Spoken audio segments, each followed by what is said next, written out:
Hey, I'm Stacey K, and yeah, I'm really happy to introduce Geminelle.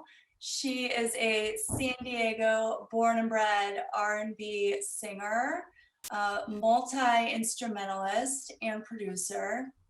And I became familiar with Geminelle and her Mantra Loops album last February, just before the start of the pandemic, and it really helped me find stillness and peace. And meditation is a brilliant way to procrastinate. So hopefully Jem can share with us some tips on how to get past that. She's also on staff at Passion Planner, and you can find her on Instagram at Geminelle or at mantra.loops.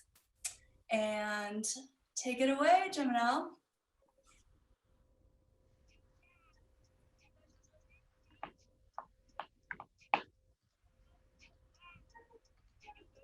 All right. Good morning, everyone. So this is one of those moments where I'm going to ask, are my slides working? Yes? All right. Yes, I'm really, really excited to be here. I love the Creative Mornings community and just very, very honored and thrilled that I was invited to be here today. And so I am going to be talking about procrastination, which I have recoined as postponing your purpose. And I'm going to tell you a little bit about why. So I am from San Diego, born and raised. I've had the opportunity to travel and just be in so many beautiful places. And I would say that my story with procrastination really starts in New York City. So I remember the moment that I realized that I was postponing my purpose. I was living in New York City at the time. I was pursuing music full time while working multiple jobs to sustain my living in New York. And at the time, I was overworked, I was exhausted, and ultimately, I just wanted to sit down. So this is a photo of me at Bedford Avenue. Actually, the photographer is in the room today. Her name is Jessica Oropesa. So if you're looking for some photo work, follow her. But yeah, so she took this photo of us, and this is right when I had just moved to New York. Little did I know that this photo was going to kind of reflect the feeling of living in New York, this like screaming overwhelm. And so I started to just kind of pursue my career as a musician in New York. And I was getting a lot of amazing opportunities, but I did not appreciate them. I didn't appreciate the type of work that was coming in because in my mind, it was just another task. It was another commute, another cost, another hassle. I remember complaining to a fellow artist about the hustle and just all of the overwhelm that I was experiencing. And this person responded to me by saying, "Wow, girl, those are some incredible opportunities."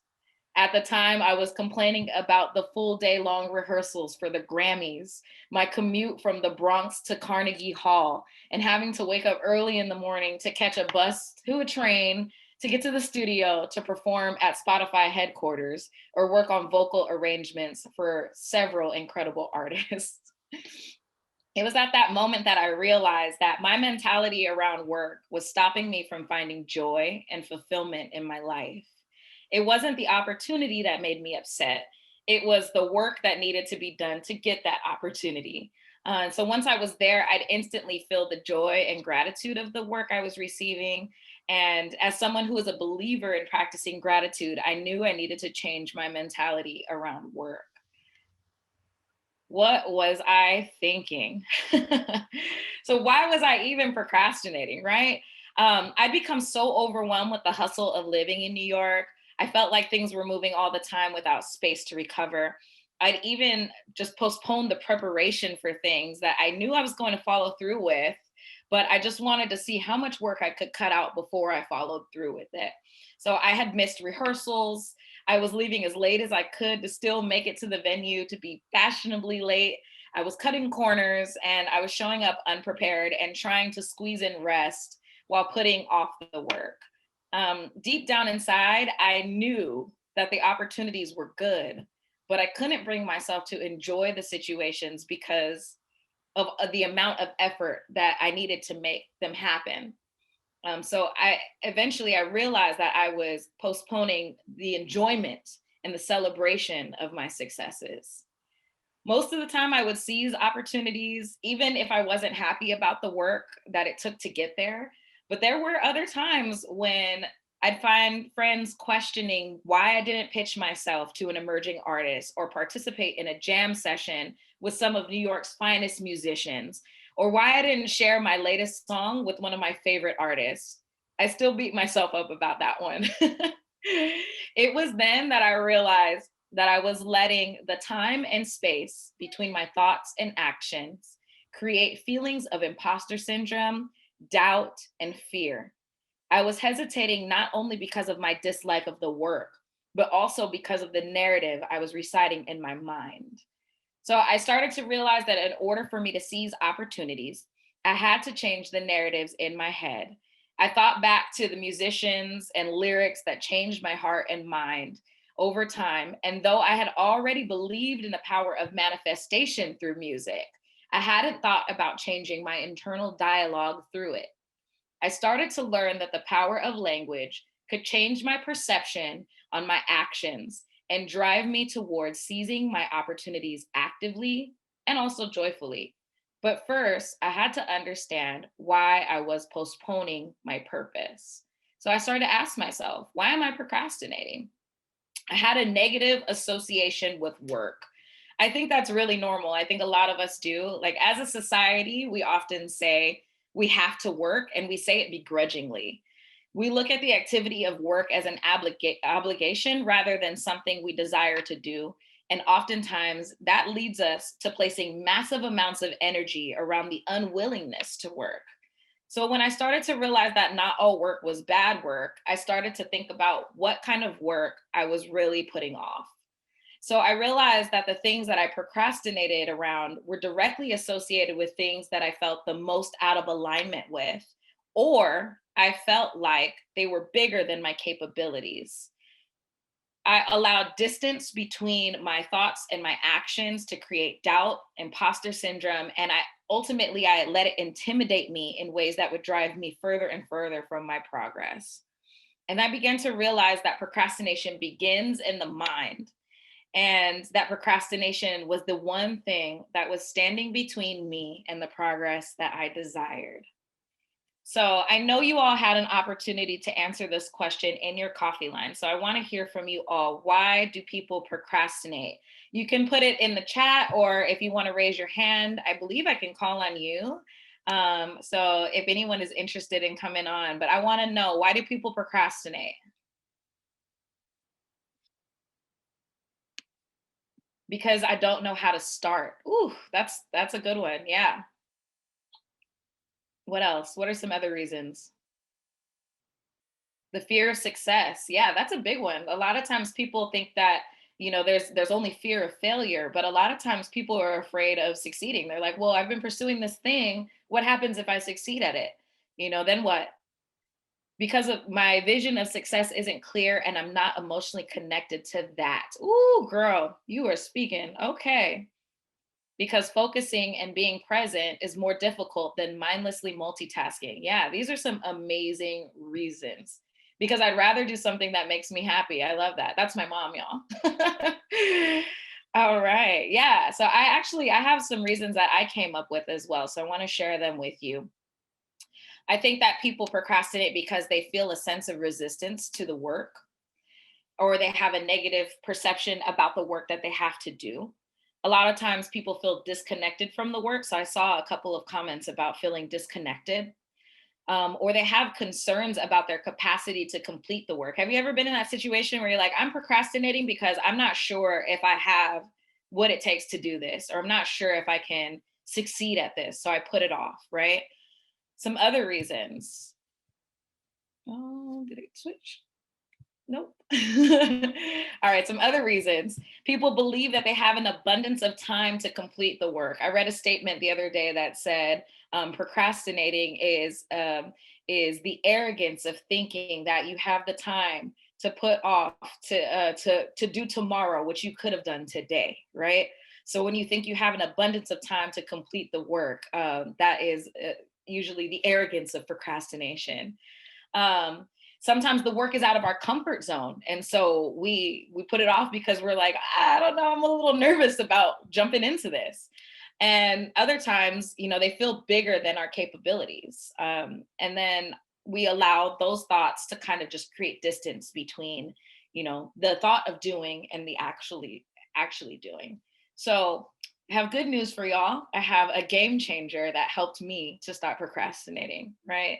So, what is the game changer? If you leave this talk with just one understanding, I want you to know that every single individual in this virtual room has a gift and a purpose that they are meant to share with the world. So, for the sake of this talk, let's call this your divine assignment.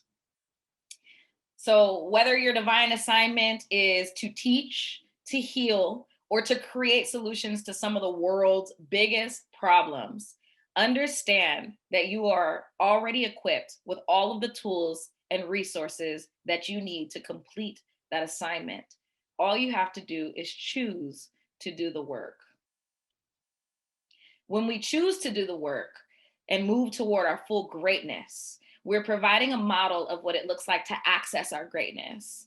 And when we access our greatness, we project that energy onto others. And that energy of greatness is infectious, inspiring, and empowering. All you have to do is choose to access your greatness. On the contrary, when we procrastinate, we deny others access to our greatness, and we deny ourselves the opportunity to fulfill our divine assignment. This can result in feeling unfulfilled and often out of alignment. So I am prompting you again, what physical signs let us know that our lives are unfulfilled? You can put them in the chat, or you can raise your hand if you like. Man, frustration, yeah. Fatigue, irritability, not taking care of yourself, anxiety, emptiness, yes, sadness, irritation, feeling drained. Absolutely. All of these things are signs of feeling unfulfilled, right? So these are some ones that I put up as well. Being unfulfilled can feel like you're powerless. It can lead to feelings of anxiousness. It can it can lead to you feeling in a constant state of wonder or worry, wondering, am I doing the right thing? Am I on the right path? Worried about if I made a mistake. So those are some feelings that you can feel when you're feeling unfulfilled. It can feel like you're swimming against the current. So you might feel a lot of resistance because you are unfulfilled. It can lead to feelings of envy when we see others living in our purpose. We're like, I could do that. I think I could do that, and kind of just lead into these energies. I love the face you made, Ramel. That's how it feels. It can also lead to us striving for short feelings of fulfillment, followed by long stints of hollowness or emptiness. All of these feelings are indicators that you are feeling unfulfilled. So I actually looked up unfulfilled on the internet just to see what it actually meant, and I was very surprised by the depth of the response. Ooh. And the response is feeling unfulfilled means that you haven't fully utilized or exercised your abilities or your character, right? So I think that when I read this, I was like, damn, Webster, you real deep right now. But just thinking about that, and not just like I have an empty cup, but I haven't exercised my abilities or my character. That says a lot about why we feel unfulfilled. So how do we move from procrastination into progression? How do we move from feeling unfulfilled to living a full life? So, in order to shift our mindset from a procrastination mindset to a progress focused mindset, we have to reframe our thinking around old habits. The mantra that changed my mind. So, for me, it all started with this mantra right here: I joyfully submit to the will of my calling. This is a quote by Lisa Nichols, who has this incredibly inspiring life. And when I read this quote, I had so much resistance to it. I was like, I mean, I've been submitting to the will of my calling for a long time, but I don't feel the joy, right? And I just kept thinking, like, man, like, I think that I am walking in my path. I know I'm walking in my path, but why do I feel unfulfilled? And I realized later when I reframed this term to say the joy is in the work, it acted as a reminder for me that in order to find the magic I was seeking, I had to complete the work that I was avoiding.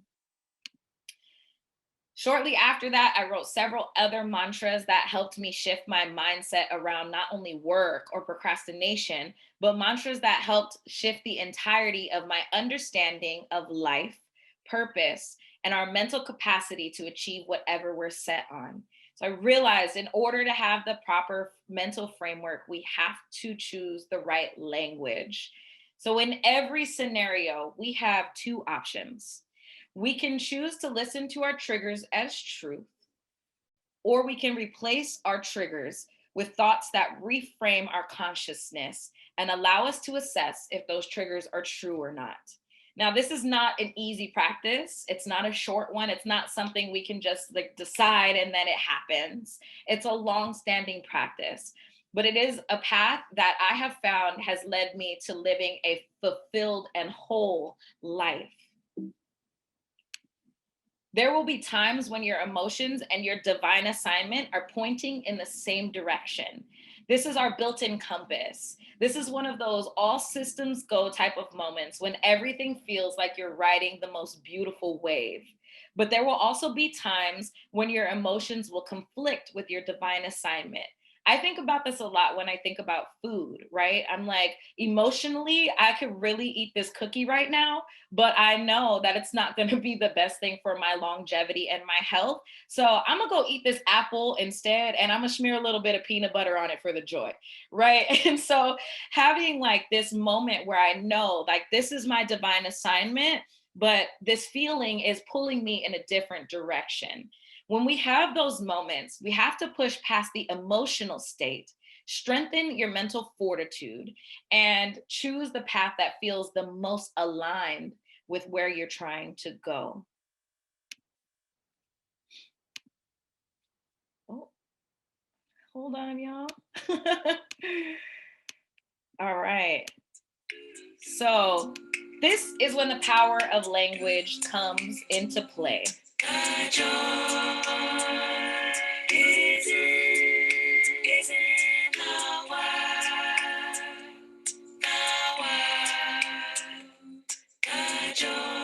If I believe that the joy is in the work, then I will pursue the work actively knowing that I'm also pursuing joy. Everything I need is already inside. And if I believe that everything I need is already inside of me, then there is no question that I'll be able to achieve anything I set my mind toward. And if I claim with confidence, my success is inevitable. My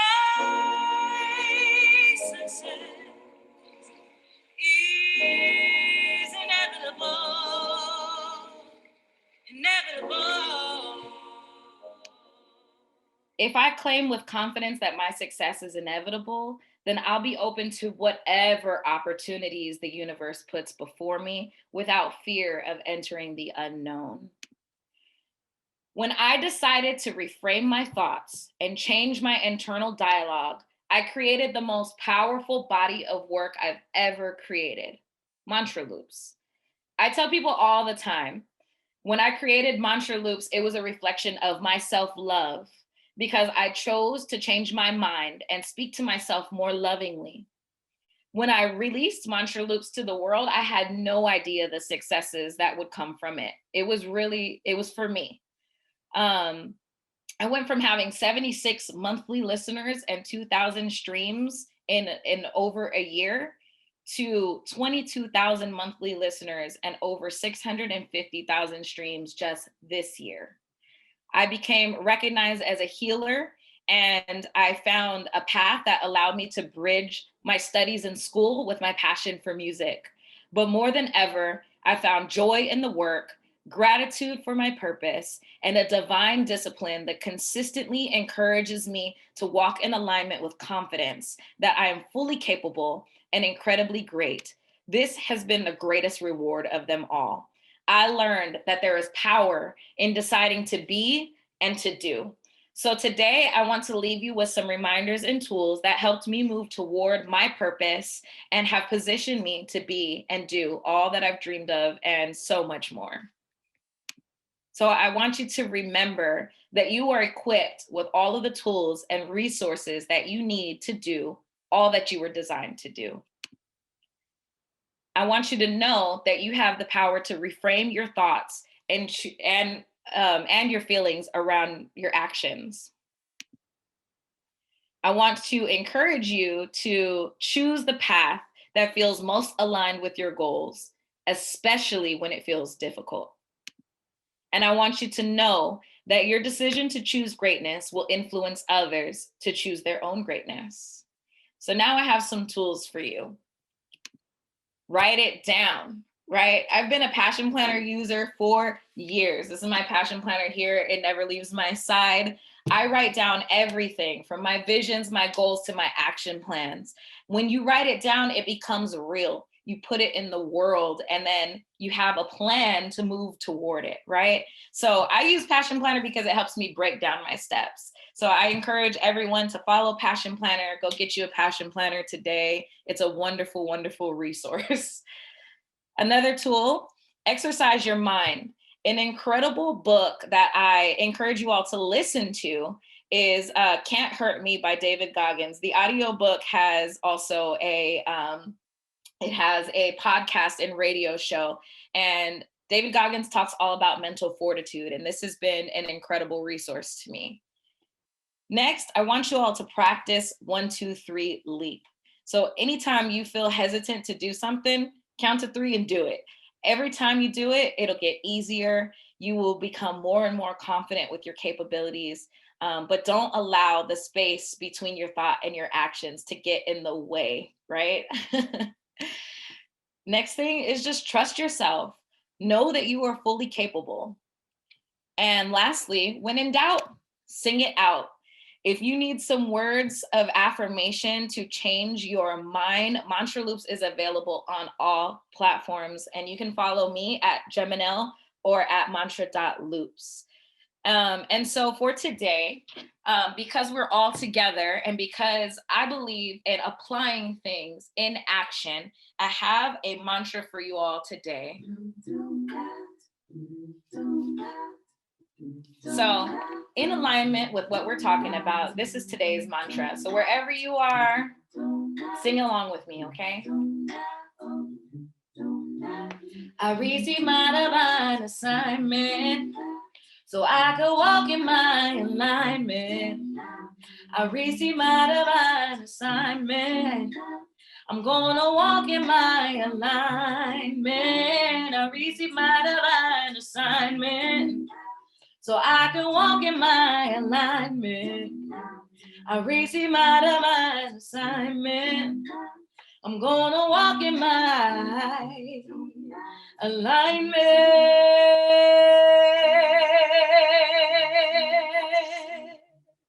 Ooh.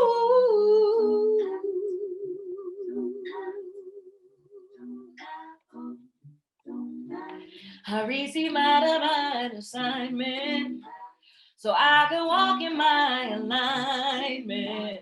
I receive my divine assignment so I can walk in my alignment. I receive my divine assignment so I can walk in my alignment. Oh, I receive my divine assignment. I'm gonna walk in my alignment.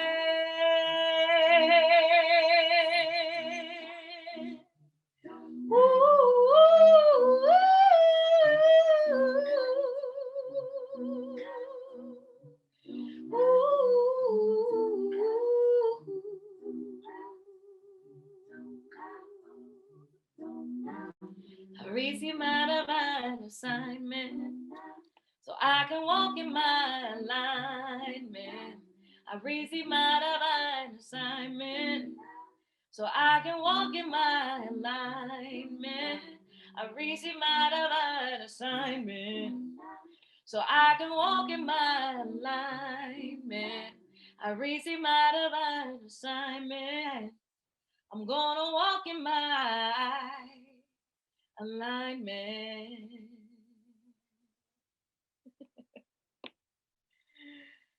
Yes. So I just wanted to share this mantra with you all because I feel like it's so aligned with what we're thinking about connecting and moving toward our purpose.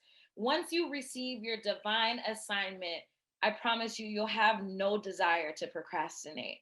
So wherever you are, just take in this mantra, live it, love it. And yeah, thank you so much for all of your time. My name is Geminelle. This is all my contact information.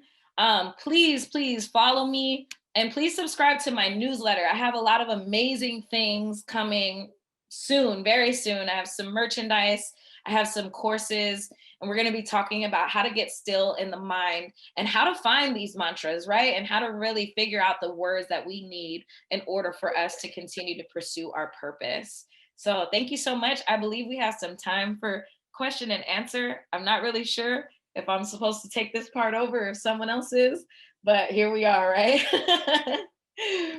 Thank you again, everyone. Thank you. Amazing. I don't even want to say conversations. It felt like I was sitting inside of your mind and you were sitting inside of my mind as well. And the last thing that you said is like desiring procrastination. It just sounds so asinine to say like I don't desire the procrastination, you know.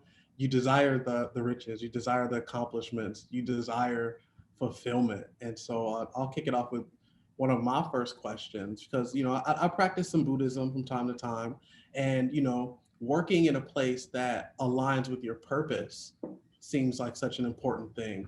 How did you find that for yourself? I'm sorry, you cut out a little bit, Ramel. Can you say that question one more time? Working in your purpose, where like at a literal job, you know, can be hard to find. Mm-hmm. How did you align that for yourself? Ooh, I think that it started for me with figuring out what alignment looked like for me. So when I thought about what kind of day I wanted to live and what kind of life I wanted to live, I really had to think about what was the most fulfilling work for me.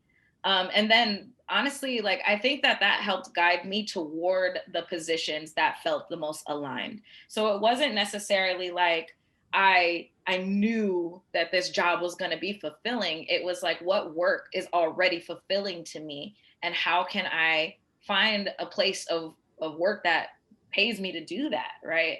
And so I'm really grateful for Passion Planner because Passion Planner is all about the community, and so am I. And so wanting to make sure that I was able to help people and to serve people and to be able to share my gifts while helping people find their gifts really put me in a position. And one day I just opened up a newsletter from Passion Planner, and they were hiring.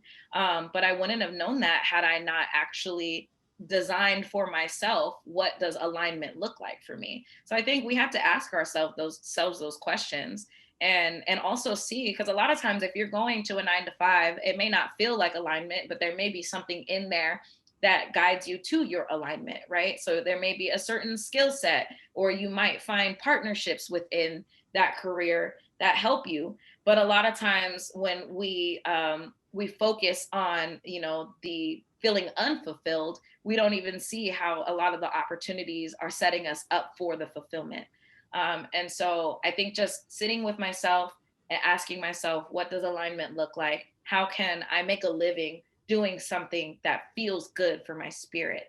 And then going out and being like, yeah, that actually sounds like a good job for me, and then seeing if that job exists in the world, right? So it was a process, because I've had several jobs that I was miserable going to work, and it was because I hadn't designed for myself yet what it looked like to be happy going to work. I just thought of it as work, like, oh, all work is bad work. But that's just not the truth. Thank you. Thank you for that. My next question, as we wait for some questions in there, I know what's happening because it happens to me. You said so many renowned, like powerful things. I'm still sitting with how powerful of all those things were. But I really want to know, I like to call them champagne problems.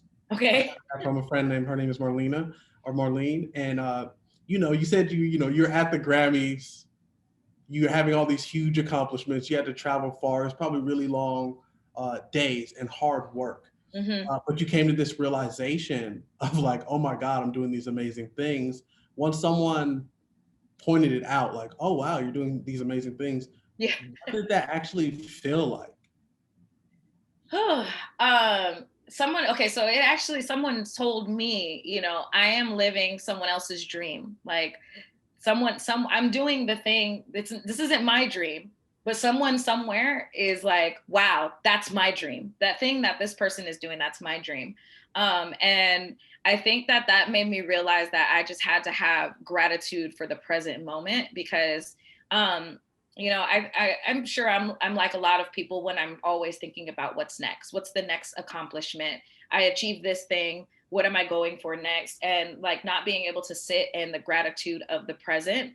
And so when I realized that, I am living someone else's dream, and also I'm living my dream too.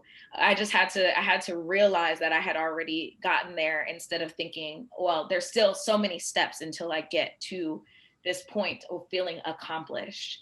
And so that was how I got there. It was a quote from another friend that said, I'm living someone else's dream.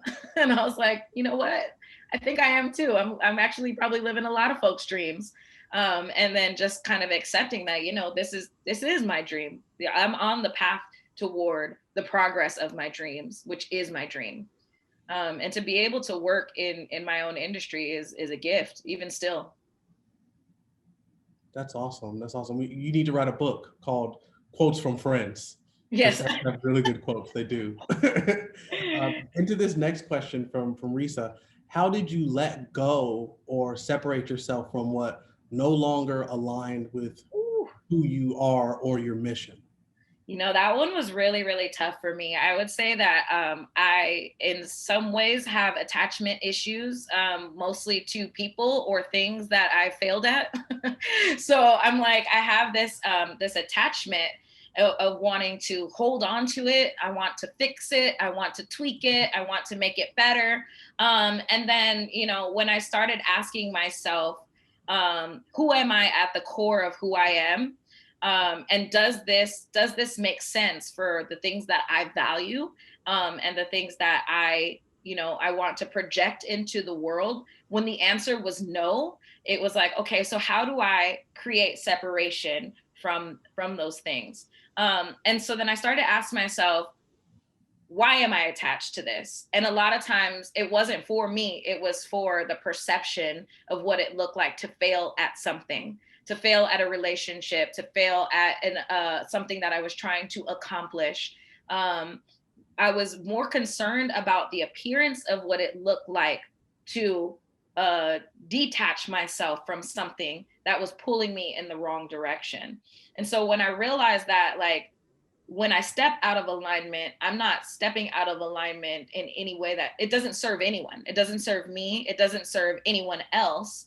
I realized I had to kind of get back to like the core of who I am.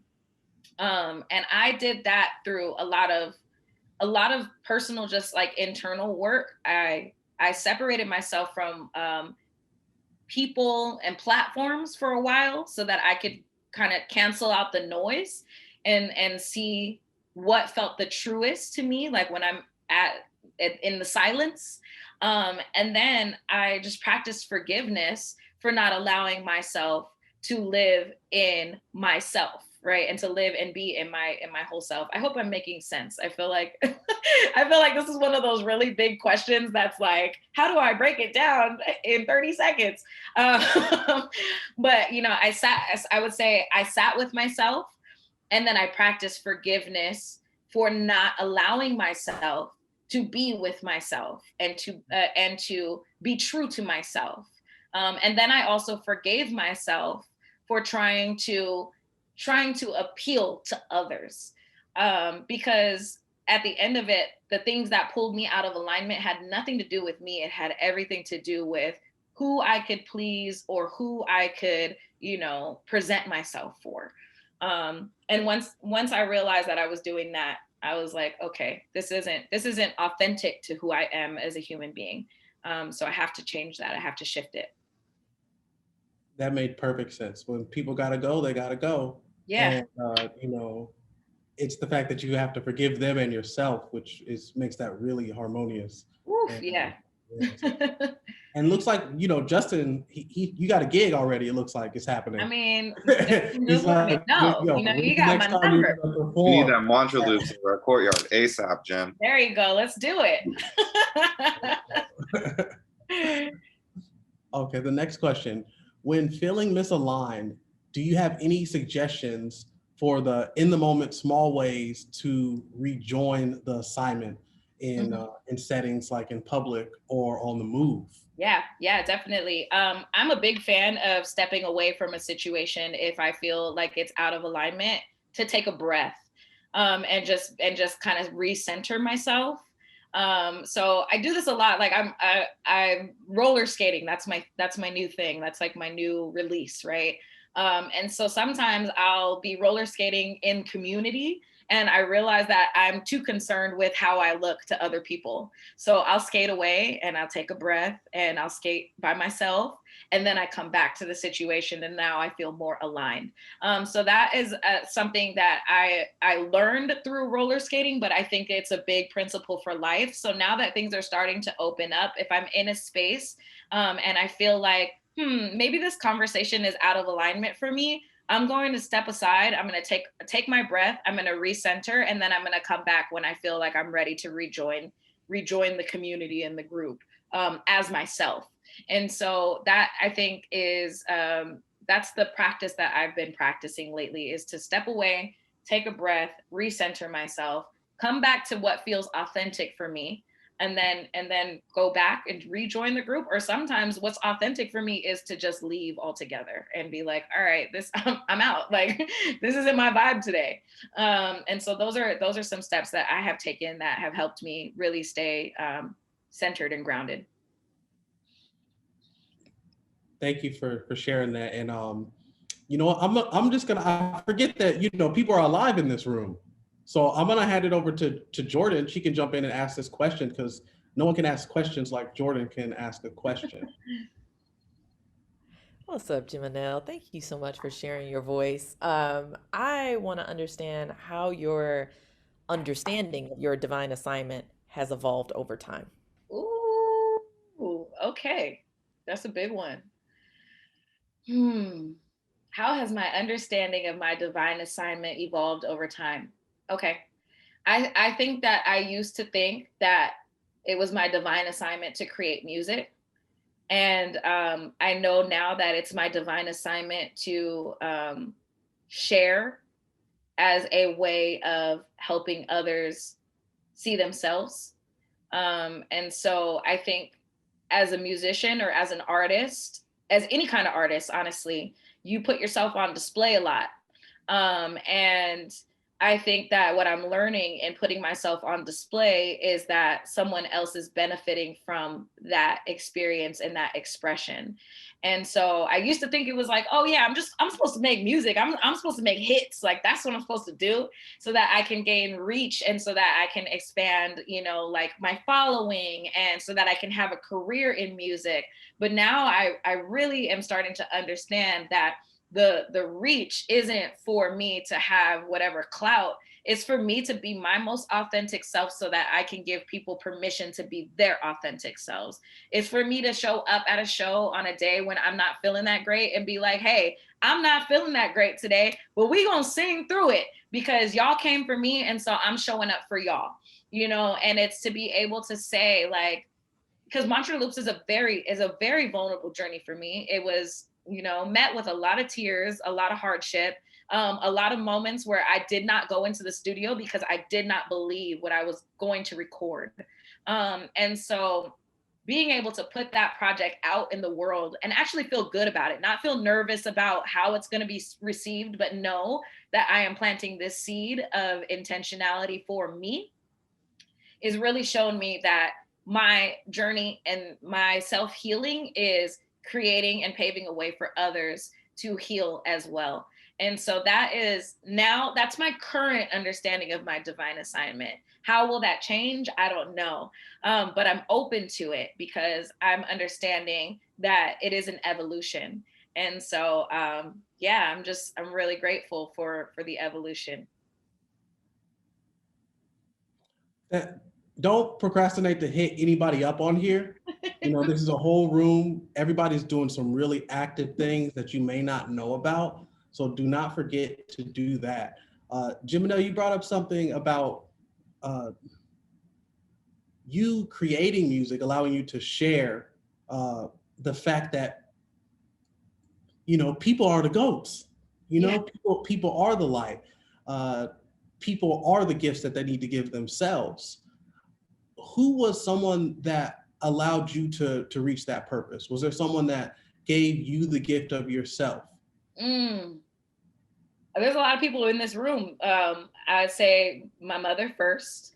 My mother has never stopped me from pursuing whatever my passion was. You don't like karate? Quit karate. You want to quit this thing? Fine, quit it. What do you want to do? Who do you want to be? Those are the types of questions that I was asked. And, you know, when you tell a parent that you want to be an artist, I think that's a really scary thing for a lot of parents because they're like, oh my God, my child's going to be a starving artist. But that was never the case with my mom. She was like, okay, you want to be a musician? All right, cool. I'm going to be your manager. I'm going to make sure that you are protected in this industry at 16 years old and that these sleazeballs they're not going to get their hands on this beautiful talent that you have. And, you know, so she's definitely the first person who allowed me to be me and allowed me to shine as bright as ever. Dashe is one of the biggest advocators of my art still to today. Ramel, you are, you know, you provided space through the church. You allowed us to be creative. You've given us so many opportunities to thrive. My husband, who is also in this room, Dominic Malone, just like the most brilliant person you can have on your team when it comes to anchoring a vision and helping you execute it. And then also just like the biggest visionary I know. So when it comes to just like, oh, I have a thought and I have a dream, like he's like, all right, well, your dream is a little small for who you are. Like, let's make it bigger, you know? And so there's so many folks that I'm seeing. I'm like, I could scroll through this list forever. Angelia Trinidad, my boss, also someone who has been an incredible supporter of me and my art over time and gives me the space to share my art even through Passion Planner. And who is here today. So, you know, just saying there's so many people that have advocated for me and have given me the space to be myself. I have like the most incredible support system. Jessica, my best friend of over how many years? I don't even know. I lost count, 20 something years, who's also here today. She just recently was like, hey, you've got merchandise. I want to shoot your merchandise. Let's do it. And so like things like that, and even like checking up on me and being like, are you procrastinating on your procrastination workshop? How'd it go? Did you do a run through? How are you doing on your eating habits? Like just the accountability of that, having that kind of community is really, really important, I think, to anyone's success. And on the note of speaking of alignment, like you have to know who you align with so that you can have the community that is supportive, and that the community is not one that is, you know, you have to have a fulfilled community in order to be fulfilled. Because if you have a community that is unfulfilled, a lot of times they will speak from their lack of or their scarcity of, rather than coming from a place of abundance when it comes to your dreams and your goals. And so I feel very fortunate that I have a community that lives and moves from the spirit of abundance.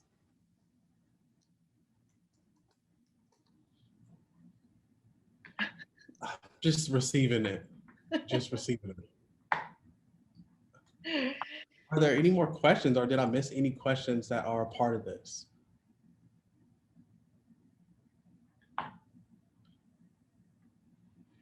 I think you got them all. I'm scrolling through. I don't see anything else. I do have are you performing in San Diego anytime soon? I mean, as soon as Justin books me for Courtyard, I'll be there. But no, I am doing actually on Monday. I'm gonna put it here: Yoga for BIPOC. They're on Instagram, and I am doing a yoga session and sound healing. I'm not leading the yoga; that's not my area, but I will be doing the sound healing for that. So that is all that I have lined up right now. I know things are starting to pick up, so I'm hopeful and prayerful that gigs will start to pick up as well. So if anyone wants to book me, my email is booking@geminelle.com, and Let's get her booked. right. I We do need the rest private of the year parties. booked.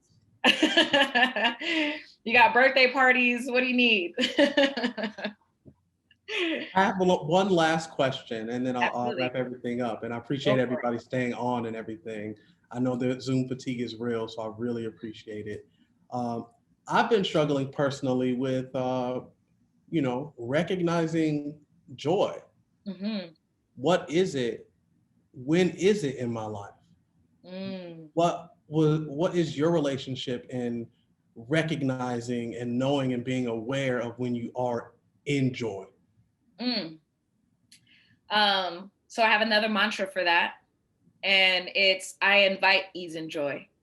And so that is when I struggle with joy, when I struggle with feeling joyful, I ask myself, I say out loud, I invite ease and joy. I invite joy into this situation because I'm not feeling it right now. And I do think that the invitation of joy creates space for you to receive it because you have to invite it in, right? I would also say that the recognition of joy, it's in very subtle moments for me right now. And I think, I find it interesting that you say you struggle with joy because when I see things, when I see you, I see joy, right? You are a very joyful person, in my opinion. But even like in watering the plants outside, like I find joy in that and just seeing like the plants being joyful. I think that joy is all around us and we just have to be open to acknowledging it and receiving it.